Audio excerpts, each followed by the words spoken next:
What's going on, Jerome's? Beautiful Thursday. Birds are chirping and stuff out of the blue, clear sky. It is a great Thursday. Actually, it's probably raining right now. Who knows? But it's time for another Vikings news dump. So yesterday, Vikings had their first practice indoors because it was like 90 degrees with 99% humidity, but just random thunderstorms throughout the day. But the Vikings kicked inside, kicked the tires, lighting the fires, and it's looking good. It's looking good. Main story about participation is Josh Metellus, safety, looking for a new contract. Reported on time, was there at practice, and by all accounts, participated in all the drills, individual, 7-on-7, full team, all that stuff. So no hold in. No hold in for Fofo.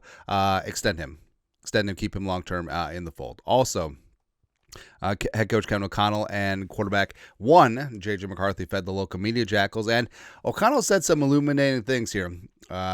First up, about Jalen Speedy Nailor. Speedy could be a huge contributor early and often all season long. That's my expectation. Early sort of implies that everyone knows that Addison's going to be suspended. More on that in a bit. He's primed and ready to play a huge role in our offense, and he did last year. O'Connell alluded to when Nailor stepped in, when Addison rolled his ankle against the Giants after rolling his other ankle in the preseason against the Browns in the joint practices. So Speedy, he's no stranger to really stepping up, and he's added size, changed his number. I think that he'll be pretty damn solid this year. Running back room. So this is interesting. Talking about Aaron Jones and Jordan Mason, we feel like we got truly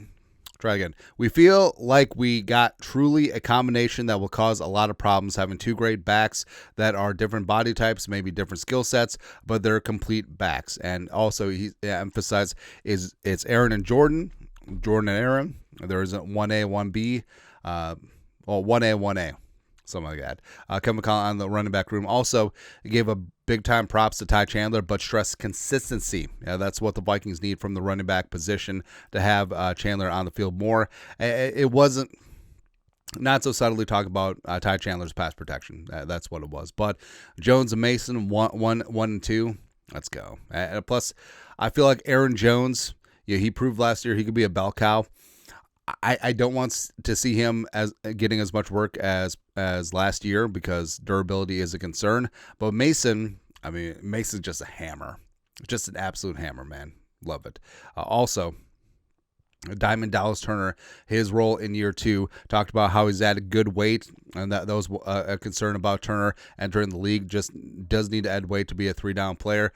But talk about Turner, Vikes fan page, quote, he's going to get a lot of opportunities. Dallas has had a great offseason. I'm expecting a huge jump starting today. And plus, he said emphatically, we have 3 starters. We have 3 starters outside linebacker. We have Grenard. We have Andrew Van Ginkel. We got Diamond Dallas Turner. And it's going to Flores, obviously, this is his wheelhouse, man. Just getting creative and having three of your best players all at outside linebacker. And they've experimented with Turner at off-ball. I think there's going to be a lot of creative and confusing ways for the offense to get all 3 of them on the field. It's going to be fantastic. Plus, J.J. McCarthy backwards hat, driving Colin Cowherd up a wall. That's right. Will Raggett, Sports Illustrated. J.J. McCarthy says it's a different feeling and a really good one this year in terms of his comfort level. Also talked about getting the guys together. More reps is better in terms of having throwing sessions this offseason with Hockenson, with Oliver, with Jefferson, with Addison, and everyone else. Plus McCarthy, he just seems settled in. Right? Like the moment doesn't seem too big for him. He's not a deer in headlights. And yeah, there'll be some jitters, I'm sure, headed into his first game, getting his first NFL action, but no factor. But Bears, Monday Night Football, dun, dun, dun, dun. You can't write the script any better. It's like, hey, we're doing a movie about a Chicagoland kid growing up and then becoming an NFL quarterback, and Monday Night Football in his hometown. Come on. It's too perfect. Script writers are absolutely on one this time around. Also, Addison fed the media jackals too, and talk about his potential suspension coming on up after he pled a no contest to a wet and reckless out in L.A., sealing up his legal issues from last offseason. KSTP Sports, day one of Vikings camp, wide receiver Jordan Addison on pleading no contest to a reduced charge related to a 2024 DUI. He's facing a possible suspension. Quote, everything, is out of my control right now, so whatever the league got for me, I'll be prepared whatever decision they make. And Addison, even before this at OTAs, he's talked about he's going to take full responsibility, and he has so far, which is good. And Addison has stayed out of trouble this offseason, so 1 out of 3 ain't bad. Something like that. But even if and when his suspension comes down, it'll likely be for the first 3 games of the season. Now, he can still practice in training camp as well as participate in preseason games, and then he can practice on the second half of his suspension. So halfway through the week, getting ready for week 2 against the Falcons, he can be back. So, just take the punishment. Vikings will be fine without him. Get back, have a chip on his shoulder. Plus, it could void the guarantees of his rookie deal. So it's something that's certainly interesting. Next. Practice. Talk about practice. J.J. McCarthy looking dynamite. Speaking of Addison, Gessling Strib. Vikings are in 7-on-7 now. J.J. McCarthy threw a dart to Jordan Addison, who caught it in stride for a 60-yard touchdown. Woo, woo. Feeling good. Now, this is the time of year is when our quarterback looks good. That's the benchmark. That's the standard. That's how it's going to be. Whenever anybody else's quarterback looks good, it's like, it's a fluke. It's practice. Talk about practice. Or if your guy throws an interception, he's just exploring the space. Seeing what he can and can't get away with in the regular season. Oh, it's the Flores defense, all that stuff. Whenever like Caleb Williams or Jordan Love throws an interception, boo, boo. It's great. I love it this time of year because it's beautiful to be a delicious hypocrite. Speaking of pick-6s, it was Pick-6-a-Palooza for the backup quarterbacks. We'll rag at Sam Howell's first pass attempt of the day is jumped by Ivan Pace Jr. for a pick-6, as well as another one. Alec Lewis, Andrew Van Ginkel just did the pick-6 thing on the line of scrimmage on the first day. Come on. Brett Rippon tried what you cannot try on the Cyborg. A little swing pass, taking the other way about 43. And somewhere right now, Brian Flores is smiling.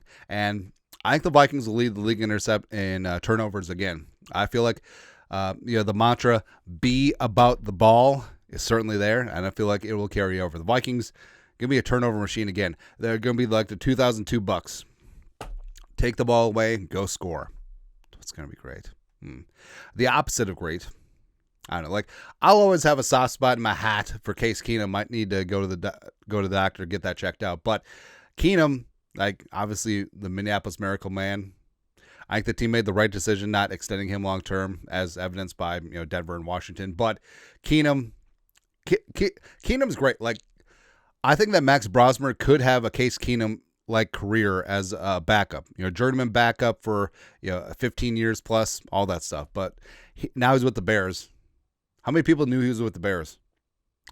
But battling out there with Tyson Badgett trying to be the backup. And Keenum, he's got the Ditka mustache. He's got the Ditka sweater going on, and the caption "Dub Bears."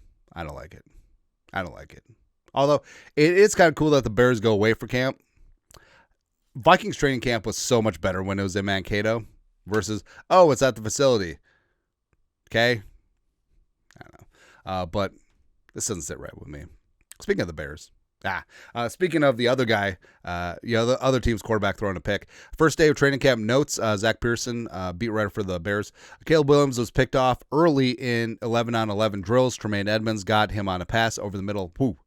That's what it's meant to be, because Caleb Williams is already in week 1 mode. Is that, week 1 Monday Night Football against the Vikings. I'm just mentally preparing.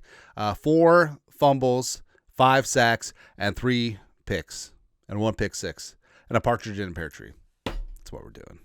God, we are so back. I love all of this.